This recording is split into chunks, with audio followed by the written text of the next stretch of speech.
Sveicināti, dāmas un kungi! Ar jums kopā Rihards Saksons, kompānijas Teletrade Europe finanšu tirgus analītiķis. Šodien paraudzīsimies uz valūtu pāri Lielbritānijas mārciņu ASV dolārus un tuvākajiem nozīmīgākajiem pretestības un atbalsta līmeņiem šonedēļ. Pirmais, ko es vēlētos vērst jūsu uzmanību, ir šī iepriekš sasniegtā atbalsta līnija, kur pagājušajā nedēļā prognozējām, ka tiks vērojams ļoti strauji atlēciens, kā arī notika. Un šobrīd redzam, ka cena ir pavirzījusies jau vairāk nekā par 150 punktiem no šī atbalsta līmeņa. Kopumā redzam, ka valūtu pāris saglabā ļoti spēcīgu augšupejošu kustības tendenci. Un šobrīd, kas mums interesē, ir šī pretestības līnija, kas ir projekcija šī atbalsta līnijai, no kuras varētu tikt novērots nākamais atlēciens.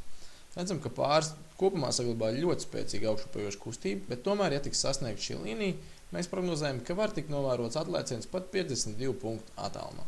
Ja mēs raugāmies dienas grafikā, redzam, ka pagājušajā nedēļā sasniedzām šo nozīmīgo atbalsta līmeni, kas ir iepriekš caursistais pretestības līmenis. Tad redzam, ka pēc dienas grafika raugoties ļoti labi nostrādāja mums šīs atbalsta līmenis, no kur arī H4 grafikā atvērām pirkšanas darījumu, un šobrīd jau esam 170 punktu attālumā. Tad esam noskaidrojuši, ka kopējā tendence vēl joprojām mums ir augšupejoša.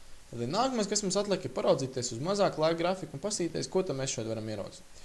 Pirmais, ko mēs redzam, ir H1 pretestības līnija, kas ir nedaudz zem mūsu H4 paralēls. Bet tas vēl projām nenozīmē, ka nevaram iet pārdošanas darījumā no šīs līnijas, kas varētu būt aktuāls signāls, bet vienīgi vajadzētu lūkoties pēc mazākiem mērķiem aptuveni 30-35 punktu attālumā. Tas, ko vēl redzam, tad, ja valūtu pāris tomēr kritīsies vērtībā, tad no šīs atbalsta līnijas arī varam iet pirkšanas darījumā. Un tikpat labi mēs varam šo līniju izmantot arī kā ilgtermiņa darījumiem, jo kopējā tendence, kā jau iepriekš noskaidrojām, vēl joprojām saglabājas augšupejošu. Veiksmi tirgošanā un tiekamies jau nākamnedēļ!